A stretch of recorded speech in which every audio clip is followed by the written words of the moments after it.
Envy is something that we want to look at from a learning perspective. Envy is not wrong. Envy helps guide us of what we want in our life that's missing. One of my daughters recently told me about something she listened to regarding envy. And I really liked what she told me. When we're envious about something someone else has, whether that's more money, a better job, a better spouse, bigger house, great hair, less flab, etc. There's so many things, because it's so easy for us to do that, to compare ourselves sometimes, isn't it? But what if, when we catch ourselves doing that, we choose instead to look at the whole life of the person that has something we want, not just that one thing that they have that we want, not just the one thing. For instance, if you're envious about someone else's paycheck, ask yourself if you want their whole life, because we can get caught up in then really looking at someone and envying them when it's just one thing in their life that we are envious about. Look at the whole life. Step in their shoes a minute. Maybe they have lots of money. Maybe they have a better job than you do. But also maybe they have a bad marriage with lots of competition, lots of arguing that they're not working through. Maybe they have all this money, but they're depressed, or they don't feel satisfied. So instead, can you focus on why you want what they have? Be specific. Go within. What is it about that person that's drawing me there, that's causing this envy? Maybe it's really not more money that you want. Maybe it's the stuff money buys. Maybe you want more travel, nicer clothes. I was just talking to someone today. I was at Well House, and someone came in that I love chatting with, and she loves to travel and she doesn't have a lot of money. There are so many ways we can travel without having a lot of money. I do it. So maybe it's not the money, but what is it about the money that you're wanting the money for? Start to think in those terms. Maybe it's not their job, but you want something you're more passionate about.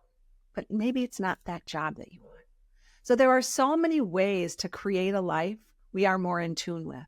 And we want to be specific and find out what it is when we're envious, what it is about someone else's life that's drawing us there. So once you identify what you want, and that, of course, shifts over time. I have goals and dreams from when I was young, even 5 years ago, that I don't feel I have that need for anymore. Some of them, of course, I fulfilled, and some of them I let go. So once we identify what we want, ask yourself, connect with your higher power, connect with your higher self. How can you create that? How can you create that? What steps am I open to taking? Because it really can take a while, remember, to meet a goal.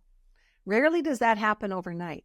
However, once we get that determination going, we can focus on that feeling of excitement towards something that we want, and then be open to the universe's help, be open to people's help, be open to seeing the signs as we work towards the goals we've set.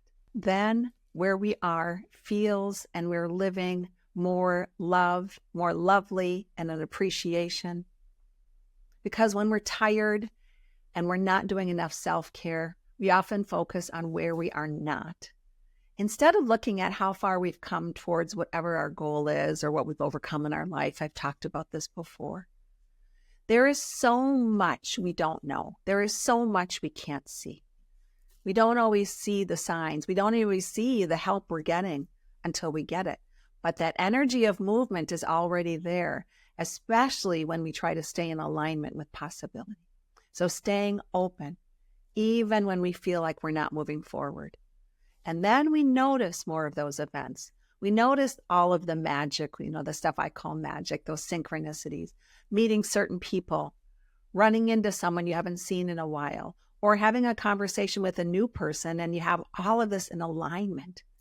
And then we can start to realize things are so much more in sync than we thought, because now we're feeling good.